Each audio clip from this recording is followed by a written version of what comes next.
저는 포항에서 36년간 제철소에서 일하다 은퇴한 최원식이라고 합니다. 올해 75살이 되었고 정년 이후 15년째 쓰레기 매립장 경비를 하고 있습니다. 많은 분들이 제 나이에 왜 아직도 일하냐고 물으시지만 저에게는 선택지가 없었습니다. 그 이유를 차근차근 말씀드리겠습니다. 제 인생은 1970년 19살에 포항으로 내려오면서 새롭게 시작되었습니다. 경상북도 청송의 작은 시골 마을에서 태어나 자란 저는 고등학교를 졸업하자마자 친척 아저씨의 소개로 포항제철소, 지금의 포스코에 입사했습니다. 그때만 해도 포항은 철강산업으로 급성장하던 시기였고 전국에서 젊은이들이 일자리를 찾아 모여들었죠. 처음 제철소에 갔을 때 그 규모에 압도되었던 기억이 납니다. 어마어마하게 큰 공장들, 밤에도 꺼지지 않는 용광로의 불빛, 끊임없이 쏟아져 나오는 쇳물. 시골에서만 자란 제게는 완전히 다른 세계였습니다. 처음 배정받은 일은 단순 노무직이었어요. 용광로 주변에서 쇳물이 흐르는 것을 감시하고 불순물을 제거하는 일이었습니다. 여름에는 정말 지옥 같았습니다. 용광로 온도가 1500도가 넘으니 주변 공기도 50도는 기본이었어요. 하루에 작업복을 3번씩 갈아입었습니다. 땀에 흠뻑 젖어서 말 그대로 자를 수 있을 정도였으니까요. 겨울에는 바깥은 춥지만 용광로 근처는 여전히 뜨거워서 온도 차이로 감기에 자주 걸렸습니다. 그래도 저는 열심히 일했어요. 농사일보다는 월급이 안정적이었고 집에 돈도 보낼 수 있었으니까요. 처음 받은 월급 봉투를 아직도 기억합니다. 그때 얼마였는지는 정확히 기억나지 않지만 봉투를 받았을 때의 뿌듯함은 잊을 수 없어요. 월급 날마다 고향에 계신 부모님께 절반은 송금했습니다. 남은 돈으로는 조금씩 저축하며 미래를 준비했죠. 입사 3년 차에 기술직으로 승진했습니다. 용광로 운영 과정을 관리하는 중요한 직책이었죠. 책임감도 커졌지만 월급도 올랐습니다. 그때부터 진짜 제철소 사람이 된 것 같았어요. 회사에서 제공하는 교육도 받으며 기술을 익혔고 책임감을 가지고 일했습니다. 25살이 되던 해 고향 선배의 소개로 아내를 만났습니다. 첫 만남에서 아내는 조금 말수가 적고 수줍어하는 모습이었어요. 나중에 알고 보니 경계성 지능, 지금으로 치면 경미한 지적장애가 있었습니다. 하지만 그때는 그런 진단 체계도 없었고 단지 조금 느리다고만 생각했죠. 순수하고 착한 마음씨에 반해서 6달 만에 결혼했습니다. 결혼 초기에는 제철소 회사 기숙사에서 살았어요. 방 한 칸짜리 좁은 공간이었지만 신혼이라 행복했습니다. 아내는 집안일을 하는데 시간이 좀 걸렸지만 끝까지 해내려는 의지가 있었어요. 저는 그런 모습이 더 애틋하게 느껴졌습니다. 결혼 2년째 아들이 태어났어요. 너무 기뻤습니다. 아들 녀석은 어릴 때부터 울음소리가 특이했는데 너무 약하게 울었어요. 그리고 개월 수가 지나도 목을 가누지 못하고 뒤집지도 못했습니다. 걱정이 되어 병원에 데려갔더니 뇌성마비 진단이 나왔습니다. 하늘이 무너지는 것 같았어요. 의사는 아이가 평생 장애를 갖고 살게 될 거라고 했습니다. 걷지 못할 수도 있다고요. 그 말을 듣는 순간 제 인생이 완전히 바뀌었습니다. 더 이상 저만을 위한 삶이 아니었어요. 장애가 있는 아내와 아들을 위해 살아야 했습니다. 그 순간부터 저는 더 열심히 일했어요. 1980년대부터 1990년대는 철강산업 호황기였습니다. 포항제철은 24시간 풀가동 체제였고 야근과 특근이 끊이지 않았죠. 저는 가능한 한 모든 특근을 자원했습니다. 휴일도 반납하고 일했어요. 더 많은 잔업수당을 받기 위해서였습니다. 그렇게 번 돈으로 포항시 외곽에 작은 집을 마련했어요. 아파트는 아니었지만 우리만의 공간이 생겼다는 것이 기뻤습니다. 아들의 재활치료비도 만만치 않았지만 최대한 아끼며 살았습니다. 아내도 집에서 할 수 있는 간단한 부업을 찾아 조금씩 수입을 보태려 했어요. 봉투 접기, 홍보물 접기 같은 일이었죠. 35살 무렵부터 건강에 이상이 생기기 시작했습니다. 처음에는 단순한 기침이었어요. 작업 후에 목이 아프고 가래가 많이 생겼습니다. 제철소 의무실에서는 단순 환경성 기관지염이라며 약만 처방해 주었죠. 특별히 신경 쓰지 않고 계속 일했어요. 하지만 40살이 넘어가면서 증상이 심해졌습니다. 가래에 검은 덩어리가 섞여 나왔고 조금만 움직여도 숨이 찼어요. 외부 병원에서 검사를 받았더니 만성 폐쇄성 폐질환이라는 진단이 나왔습니다. 용광로 주변에서 오랫동안 일하면서 흡입한 분진과 유해가스가 원인이었죠. 회사에 산재 신청을 했지만 쉽게 인정받지 못했어요. 개인적 요인이 크다는 이유였습니다. 저도 20대 초반에 잠시 담배를 피웠던 것이 문제가 되었죠. 결국 산재는 받지 못했고 개인 의료보험으로 치료받았습니다. 그래도 제철소에서 계속 일했어요. 다른 선택지가 없었으니까요. 그렇게 시간이 흘러 2008년 3월 31일 60살 생일에 정년퇴직을 맞았습니다. 36년간의 직장 생활을 마무리하는 순간이었죠. 퇴직금으로 1억 870만 원을 받았습니다. 당시로서는 적지 않은 금액이었어요. 동료들이 송별회를 열어주었고 이제 좀 쉬세요라는 인사를 많이 들었습니다. 하지만 현실은 냉혹했어요. 퇴직금을 받자마자 아들 수술비로 3천만 원을 써야 했습니다. 아들이 고관절 탈구로 큰 수술을 받아야 했거든요. 남은 돈으로는 장기적인 생활이 불가능하다는 것을 직감했습니다. 게다가 국민연금도 생각보다 적었어요. 월 108만 원. 세 식구가 생활하기에는 턱없이 부족했습니다. 퇴직 준비를 하면서 가장 걱정되었던 것은 가족이었습니다. 아내는 결혼 생활 중 상태가 점점 악화되어 40살 무렵에 정식으로 지적장애 2급 판정을 받았어요. IQ가 45 정도로 지금으로 치면 중등도 지적장애에 해당합니다. 일상생활은 어느 정도 가능하지만 복잡한 일은 처리하기 어려웠죠. 아내는 요리나 빨래 같은 간단한 집안일은 할 수 있었어요. 하지만 돈 계산이나 외출은 혼자 하기 힘들었습니다. 시장에 가서 물건을 사도 거스름돈을 제대로 받아오지 못했고 버스를 타면 어디서 내려야 할지 혼란스러워했어요. 그래서 필요한 물건은 제가 퇴근길에 사오거나 주말에 함께 장을 보러 갔습니다. 집에 있을 때 아내는 주로 TV를 보거나 창밖을 응시하며 시간을 보냈어요. 특별한 취미나 관심사가 없었죠. 가끔 밤에 이상한 행동을 할 때도 있었습니다. 자다가 갑자기 일어나 집안을 돌아다니거나 냉장고 문을 열어놓고 다시 잠들기도 했어요. 처음에는 깜짝 놀라기도 했지만 점차 적응해 갔습니다. 아들은 더 큰 어려움을 겪고 있었어요. 뇌성마비로 인해 지체장애 1급 판정을 받았고 휠체어 생활을 하고 있었습니다. 몸은 자유롭지 못했지만 다행히 인지 능력은 정상이었어요. 오히려 남들보다 총명한 편이었죠. 특히 컴퓨터에 관심이 많았습니다. 아들이 30살이 되었을 때 컴퓨터로 할 수 있는 일을 찾기 시작했어요. 인터넷에서 정보를 찾아주는 일, 데이터 입력 작업 같은 것들이었죠. 요즘은 인터넷 쇼핑몰 상품 등록 아르바이트를 하며 월 40만 원 정도 벌고 있습니다. 자신의 돈을 버는 것에 자부심을 느끼는 모습이 대견하기도 하고 한편으로는 마음이 아프기도 해요. 아들은 정기적인 물리치료와 보조기구 교체가 필요합니다. 한 달에 물리치료비만 25만 원이 들어요. 두 해마다 전동 휠체어도 교체해야 하고요. 비용의 일부는 장애인 보조금으로 지원받지만 나머지는 자비로 부담해야 합니다. 의료비 부담이 큰 이유이기도 해요. 우리 가족에게 주거 환경은 매우 중요했습니다. 특히 아들의 휠체어 때문에 1층에 살아야 했어요. 다행히 장애인 가구 우선 배정으로 영구 임대 아파트 1층에 입주할 수 있었습니다.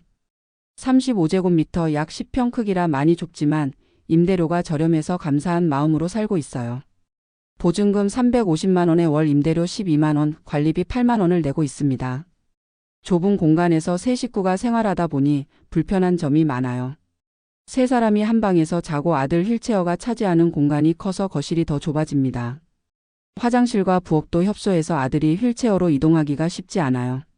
그래도 이 집이 우리에게는 천국입니다. 최소한 비가 새거나 추위에 떨지 않아도 되니까요. 저희 하루 일과는 새벽 4시에 시작됩니다. 저는 알람 소리에 일어나자마자 아내와 아들의 아침 식사를 준비해요. 간단한 국과 밥 몇 가지 반찬을 차리죠. 그 다음 아들 휠체어를 끌고 화장실에 데려가 씻기고 옷도 갈아입혀요. 아들이 30살이 넘었을 때는 이런 일이 부끄러웠나 봐요. 아빠 미안해. 라며 눈물을 흘릴 때도 있었어요. 그럴 때마다 아들 괜찮아. 아빠가 있잖아라고 위로했습니다. 5시 반에 집을 나서서 버스를 2번 갈아타고 매립장에 6시 반쯤 도착해요. 교대자에게 인수인계하고 7시부터 근무를 시작합니다. 출퇴근 시간만 하루 3시간이 소요되죠. 이렇게 오랜 시간이 걸리지만 집에서 가까운 곳에서 일자리를 구하기는 더 어려웠어요. 제가 출근한 후 아내는 집 청소와 빨래를 합니다. 깨끗하게 하지는 못해도 나름대로 열심히 해요. 아들은 컴퓨터로 재택 아르바이트를 하며 시간을 보냅니다. 점심은 제가 아침에 준비해둔 도시락을 데워 먹어요. 기본적인 전자레인지 사용은 아내와 아들 모두 할 수 있으니까요. 가끔 근무 중에 집에서 전화가 오면 가슴이 철렁합니다. 뭔가 문제가 생겼나 싶어서요. 한 번은 아내가 가스불을 켜놓고 잠들어서 이웃이 119에 신고한 적도 있었어요. 다행히 큰 사고는 없었지만 항상 불안한 마음이 있습니다. 그래서 요즘은 가스레인지 대신 전기밥솥과 전기포트만 사용하도록 했어요. 휴무일에는 아들을 병원에 데려가거나 아내와 함께 간단한 외출을 합니다. 주로 근처 공원이나 마트에 가는 정도예요. 아들 휠체어를 끌고 다니는 것이 쉽지 않아서 멀리 가지는 못합니다. 그래도 가끔 바깥 공기를 쐬는 것만으로도 기분 전환이 되는 것 같아요. 정년퇴직 다음 날 2008년 4월 1일. 저는 포항시 교외에 있는 쓰레기 매립장으로 출근했습니다. 사실 퇴직 준비 중에 미리 재취업 자리를 알아봤어요. 제철소에서 선배로 지냈던 분 중에 용역업체를 운영하는 분이 계셨거든요. 그분이 나이 많아도 괜찮으니 와서 일해라고 제안해 주셨습니다. 처음에는 단기 아르바이트 생각으로 시작했어요. 3개월이나 6개월 정도 일하면서 다른 일자리를 찾아볼 계획이었죠. 하지만 어느덧 15년째 이곳에서 일하고 있습니다. 아들 의료비와 생활비를 감당하려면 계속 일해야 했으니까요. 일반 회사처럼 정식 입사 절차는 없었어요. 그냥 용역업체 사무실에 가서 간단한 서류 작성하고 바로 다음 날부터 출근하라고 했습니다. 첫 출근 날 쓰레기 매립장 정문에 도착했을 때 솔직히 망설여졌어요. 내가 정말 여기서 일해야 하나 하는 생각이 들었죠. 36년 동안 제철소에서 기술직으로 일했는데 갑자기 쓰레기 매립장 경비라니. 그래도 가족을 위해 마음을 다잡았습니다. 최대한 겸손한 자세로 일을 배우기 시작했어요. 첫날은 선임 경비원이 업무를 알려주었습니다. 출입 차량 통제, 방문객 확인, 시설물 순찰 등이 주요 업무였어요. 생각보다 단순했지만 24시간 막교대 근무라는 점이 부담스러웠습니다. 저는 24시간 근무 후 24시간 쉬는 격일제로 일하고 있어요. 아침 7시부터 다음날 아침 7시까지 근무하고 하루 쉬는 방식입니다. 주말 공휴일 구분 없이 일해야 하죠. 낮에는 쓰레기 차량이 끊임없이 들어오기 때문에 출입 통제와 기록 업무가 바쁩니다. 모든 차량의 무게를 재고 반입되는 쓰레기 종류도 확인해야 해요. 밤에는 2시간마다 매립장을 순찰해야 합니다. 손전등을 들고 넓은 매립장을 돌아다니는 일은 정말 힘들어요. 특히 비가 오거나 눈이 올 때는 더 힘듭니다. 그래도 한 번도 순찰을 빼먹은 적이 없어요. 책임감을 가지고 일했으니까요. 진짜 힘든 건 잠을 제대로 못 자는 것입니다. 경비실에서 간이 침대에 누워 눈을 붙이다가도 차량 소리만 나면 일어나야 해요. 깊은 잠을 잘 수가 없죠. 처음 한두 해는 적응이 안 되어서 퇴근 후에도 제대로 잠을 이루지 못했어요. 점차 몸이 적응되긴 했지만 만성적인 수면 부족은 여전합니다. 매립장 환경도 건강에 좋지 않았습니다. 악취와 먼지가 심해서 이미 폐질환이 있던 저에게는 더 안 좋았어요. 폐기능이 점점 떨어져서 지금은 정상의 45% 정도밖에 안 된다고 해요. 걸을 때마다 숨이 차고 조금만 움직여도 헉헉거리게 됩니다. 긴장성 두통도 자주 생기고 수면무호흡증 진단도 받았어요. 그런데도 병가를 쓴 적이 단 한 번도 없습니다. 대체 인력이 없어서 제가 자리를 비우면 다른 동료가 48시간 연속 근무를 해야 하거든요. 그런 부담을 주기가 미안했어요. 15년간 연차도 한 번 안 쓰고 일했습니다. 가족 여행이나 휴가는 생각조차 할 수 없었죠. 경비 월급은 최저임금을 받고 있어요. 처음에는 90만 원이었는데 해마다 최저임금이 오르면서 현재는 186만 원이 되었습니다. 국민연금 108만 원과 합쳐 월 294만 원의 고정수입이 있어요. 아들이 버는 40만 원까지 합치면 334만 원입니다. 여기서 의료비 58만 원, 식비 90만 원, 주거비 20만 원, 교통비 30만 원, 공과금 25만 원을 빼면 100만 원 정도 남습니다. 그 돈으로 비상금도 모으고 가끔 외식도 하며 생활하고 있어요.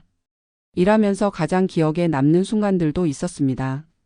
입사 10주년이었던 2018년 용역업체 사장님이 제게 작은 감사패를 주셨어요. 최고령 사원이지만 가장 성실하게 일하는 최원식 식계라는 문구가 써 있었죠. 별것 아닌 것 같지만 저에게는 큰 의미가 있었습니다. 누군가 저의 노력을 알아주는 것 같아서 감사했어요. 또 한 번은 추운 겨울날 야간 순찰 중에 매립장 한쪽에서 불빛을 발견했어요. 가까이 다가가 보니 불법 투기 차량이었습니다. 몇몇 사람들이 산업 폐기물을 몰래 버리고 있었죠. 저는 망설임 없이 달려가 이들을 제지했고 경찰에 신고했어요. 나중에 회사에서 특별 포상금 30만 원을 받았습니다. 그 돈으로 아들에게 새 겨울옷을 사줬어요. 매립장에서 일하다 보니 많은 것을 보고 느끼게 됩니다. 사람들이 버리는 쓰레기의 양이 어마어마해요. 하루에도 수십 톤의 쓰레기가 들어옵니다. 음식물 쓰레기, 생활 폐기물, 건설 폐자재 등 다양한 종류의 쓰레기들이 모여들죠. 이걸 보면서 저는 집에서 철저하게 분리수거를 하게 되었어요. 작은 실천이지만 이렇게라도 환경에 도움이 되고 싶었어요. 지난 15년간 많은 변화가 있었습니다. 처음에는 종이 장부에 차량 출입을 기록했는데 5년 전부터는 컴퓨터 시스템으로 바뀌었어요. 처음에는 컴퓨터 사용이 어려워 아들에게 배웠죠. 매립장 규모도 2배 이상 커졌고 쓰레기 처리 시설도 현대화되었습니다. 함께 일하는 동료들도 계속 바뀌었지만 저는 여전히 같은 자리를 지키고 있어요. 이제 내년이면 76세가 됩니다. 우리 회사 경비직의 정년이 76세이기 때문에 저는 그만둬야 해요. 사실 몸도 많이 힘들어졌고 건강도 좋지 않습니다. 의사는 산소 발생기가 필요하다고 권고했지만 비용 부담으로 아직 마련하지 못했어요. 매일 아침 기침이 심하고 가슴이 답답합니다. 그래도 일을 계속하는 것 외에는 다른 선택지가 없어요. 가장 큰 걱정은 퇴직 후의 생계입니다. 연금만으로는 의료비도 감당하기 어려워요. 특히 아들의 물리치료비와 아내의 약값이 가장 큰 부담입니다. 그래서 지난 10년간 열심히 저축해서 2천만 원 정도 모았어요. 하지만 이 돈도 오래가지 못할 거예요. 특히 갑자기 큰 수술이 필요하거나 의료비가 증가하면 금방 바닥날 수 있으니까요. 최근에 지인의 소개로 아파트 택배보관소 관리 일을 알아보고 있습니다.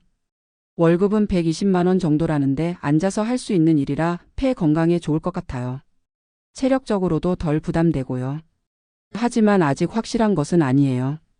나이가 많다는 이유로 거절당할 수도 있으니까요. 가족의 미래도 큰 걱정입니다. 제가 먼저 가면 이 두 사람은 어떻게 될까? 그 생각만 하면 가슴이 미어집니다. 아내와 아들 모두 혼자서 생활하기 어려운 상황이니까요. 이런 고민 끝에 요양시설에 대한 정보를 알아보기 시작했어요. 지역 복지관에 있는 사회복지사 선생님의 도움으로 장애인 그룹홈이나 요양시설에 대한 정보를 수집했습니다. 하지만 대기자가 너무 많더라고요. 특히 아내와 아들이 같이 갈 수 있는 곳을 찾기는 더 어렵습니다. 대부분 시설은 노인과 장애인을 분리해서 관리하거든요. 서류는 준비해 두었지만 실제로 입소하기까지는 많은 시간이 걸릴 것 같아요. 어떨 때는 정말 막막합니다. 저 혼자라면 어떻게든 살아갈 수 있겠지만 두 가족을 책임져야 한다는 것이 때로는 너무 무거운 짐처럼 느껴져요. 하지만 후회하지는 않습니다. 30몇 년 전 지적장애가 있는 아내와 결혼하고 내성마비 아들을 낳았을 때 이미 제 인생이 쉽지 않을 거란 것을 알았으니까요. 그럼에도 불구하고 우리 가족에게는 작은 행복도 있습니다. 한 달에 한 번 월급 받는 날 삼겹살을 먹으러 가는 것이 유일한 외식이자 즐거움이에요. 아들 휠체어를 끌고 근처 고깃집에 가서 삼겹살 1인분을 추가해 3명이 나눠 먹습니다. 2만 5천 원 정도 들어요. 아들이 고기를 좋아해서 제 양을 줄여서라도 이 소소한 행복은 유지하려고 합니다. 특별히 기억에 남는 날은 아들의 45번째 생일이었어요. 작년 일인데 평소처럼 고깃집에 갔는데 주인이 아들 생일이라는 걸 알고 작은 케이크를 선물해 주셨어요. 처음으로 아들이 눈물을 흘리며 감사해했죠. 아빠 미안해. 내가 이렇게 태어나서. 그 말을 들으니 저도 참았던 눈물이 나왔어요. 아들아 미안한 거 없어. 내가 우리 곁에 있어서 행복해. 최근에는 복지관에서 장애인 가족들을 위한 프로그램에 참여하기 시작했습니다. 월 1회 모임인데 비슷한 상황의 가족들이 모여 정보도 교환하고 서로 위로도 받는 시간이에요. 처음에는 낯설었지만 이제는 그곳에서 만난 분들이 소중한 인연이 되었습니다. 다른 가족들의 이야기를 들으며 저만 힘든 게 아니라는 것을 깨닫게 되었어요. 아들도 컴퓨터를 통해 장애인 온라인 커뮤니티에 참여하고 있습니다. 비슷한 상황의 친구들과 소통하며 위안을 얻는 것 같아요. 가끔 아빠 이 사람은 나보다 더 심한 장애가 있는데도 대학을 나왔대요라며 자신도 할 수 있다는 희망을 갖기도 합니다. 그런 모습을 보면 뿌듯하면서도 마음이 아픕니다. 노령연금과 장애인연금 중 선택해야 할 때도 있었어요. 아들에게 장애인연금 월 38만 원이 나옵니다. 저는 자신의 기초연금을 포기하고 아들의 장애인연금을 선택했어요. 가구 소득 기준이 있어서 둘 다 받을 수 없었거든요. 계산해 보니 장애인 연금이 조금 더 많았습니다. 매월 국민연금 108만 원, 경비 월급 186만 원, 아들 장애인 연금 38만 원, 아들 아르바이트 수입 40만 원을 더해 총 372만 원으로 세 식구가 생활하고 있어요. 어떤 날은 정말 힘들 때가 있습니다. 새벽에 일어나 출근 준비를 하다가 문득 내가 이 나이에 왜 이렇게 살아야 하나 하는 생각이 들 때도 있어요. 같은 나이 또래 친구들은 대부분 편하게 쉬고 있을 텐데 저는 여전히 24시간 막교대로 일하고 있으니까요. 특히 몸이 아플 때, 비가 오는 날, 추운 겨울에는 더 그런 생각이 들어요. 하지만 곧 마음을 다잡습니다. 가족을 생각하면 아무리 힘들어도 견딜 수 있거든요. 누군가는 제게 왜 고생하세요? 집에서 쉬세요라고 말합니다. 하지만 저에게는 선택지가 없어요. 장애가 있는 아내와 아들을 위해서는 제가 건강할 때까지 일해야 합니다. 가끔은 꿈을 꿉니다. 아들이 건강하게 걸어 다니는 모습, 아내가 웃으며 요리하는 모습, 세 식구가 함께 여행을 떠나는 모습. 현실에서는 불가능한 일들이지만 꿈속에서만큼은 행복한 시간을 보내요. 아침에 눈을 뜨면 현실로 돌아오지만 그래도 그 꿈이 저에게 작은 위로가 됩니다. 퇴직금도 연금도 충분했을지 모르지만 의료비가 너무 많이 들어요. 그래도 후회는 없습니다. 제 선택이었으니까요. 다만 한 가지 바람이 있다면 다음 생에는 우리 가족 모두 건강한 몸으로 태어나 행복하게 살았으면 좋겠어요. 그것이 제 유일한 소원입니다. 최근에는 건강이 더 악화되어 걱정입니다. 의사 선생님이 산소 발생기를 사용하라고 권했지만 비용이 부담스러워 아직 구입하지 못했어요. 밤에 자다가 숨이 막히는 느낌이 들 때가 있어서 잠을 설치기도 합니다. 그래도 매일 아침 눈을 뜨면 감사한 마음이 들어요. 또 하루를 가족과 함께 할 수 있다는 것이 얼마나 소중한지 매일 느끼고 있습니다. 얼마 전에는 아들이 제게 감동적인 선물을 했어요. 아르바이트비를 모아서 저에게 따뜻한 패딩 점퍼를 사준 거예요. 아빠, 겨울에 경비실이 춥다고 하셨잖아요. 이거 입으세요. 그 말을 들으니 가슴이 뭉클했습니다. 비록 몸은 불편해도 마음만은 따뜻한 우리 아들이 정말 자랑스러웠어요. 이제 앞으로 1년 76세 정년을 앞두고 있습니다. 퇴직 후에 어떻게 살아갈지, 가족을 어떻게 부양할지 걱정되지만 지금까지 그래왔듯이 하루하루 최선을 다해 살아갈 생각입니다. 어쩌면 택배보관소 관리 일을 구할 수 있을지도 모르고 혹은 또 다른 길이 열릴지도 모르겠어요. 단 한 가지 확실한 것은 마지막 순간까지 제 가족을 위해 살아갈 것이라는 점입니다. 사람들은 제가 75살에 경비 일을 하는 걸 보고 안타까워합니다.